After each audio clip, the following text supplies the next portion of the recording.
سلامونه دوستانو، هیله ده چې روغ او جوړ اوسئ. زه احمد شاه هوتک یم، امیګریشن کنسلټنټ. ډیری شمېر هیوادوالو له موږ سره ټلیفوني اړیکې نیولې وې او ډېرې پوښتنې یې کړې وې. په دې ویډیو کې غواړم دوه پوښتنو ته ځواب ورکړم. اوله پوښتنه دا ده چې زما عمر له 21 کلو نه پورته ده او زما پلار د امریکا سټیزن ده یا د امریکا تابعیت لري او زما لپاره د مهاجرتي ویزې ته درخواست کړی ده. کیس مې اپروف ده، اما انټرویو نه راځي. نو څومره وخت به ونیسي چې ماته انټرویو راسي؟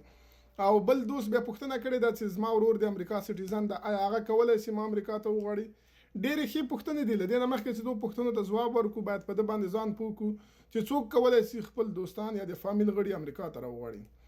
اول هر هغه څوک چې د امریکا تابعیت لري یا د امریکا سټیزنشپ لري یا د امریکا پاسپورت لري، هغوی کولی شي خپلې میرمند یا خاوند یا خپلو هغو بچانو ته چې عمرونه له 21 کلو نه ټیټ وي یا خپل مور یا پلار ته د امریکا د ویزې لپاره درخواست وکړي او د دغو کسانو لپاره سملاسي ویزې شته. یعنې څنګه چې کیس اپروف سي د دوی کیسونه وړاندې کیږي ناشنل ویزا سنټر ته او دغه نه وروسته ځي سفارت ته د انټرویو لپاره. او پاتې سو هغه کسان چې د امریکا سټیزن دي او خپلو هغو بچانو ته درخواست کوي چې عمرونه له 21 کلو نه پورته وي یا که عمرونه له 21 نه پورته وي یا کم وي او ودونه یې کړي وي. د هغو لپاره چې کله درخواست کوي د هغوی لپاره سملاسي ویزې نشته، د هغوی لپاره نوبت ده. نو د هر کال د امریکا دولت د 2400 ویزې ورکوي د دغه کټګورۍ لپاره.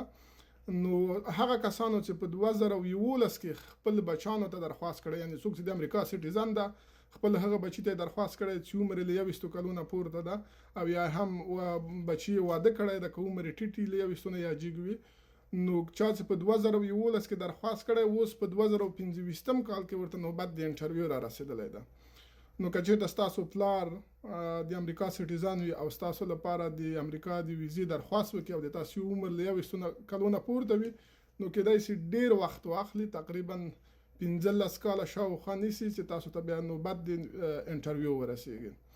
او بل دوست پوښتلي و چې زما ورور کولی شي ما امریکا ته وغواړي، هغه د امریکا سټیزن ده. هو، ستا ورور کولی شي تا لپاره درخواست د ویزې وکړي او تا امریکا ته راوغواړي، خو د دوه ویزو کې هم نوبت ده.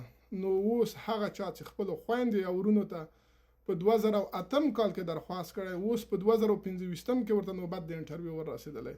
نو که تاسو ته اوس په 2025 کې درخواست کوي، نو خدای خبر چې کله به نوبت در رسېږي، کېدای شي 2015 یا هم 2040 کې نوبت در ورسېږي. نو دا ډېره یو اوږده پروسه ده. امید ده چې تاسو پوښتنې جواب شوي وي. ښې چارې.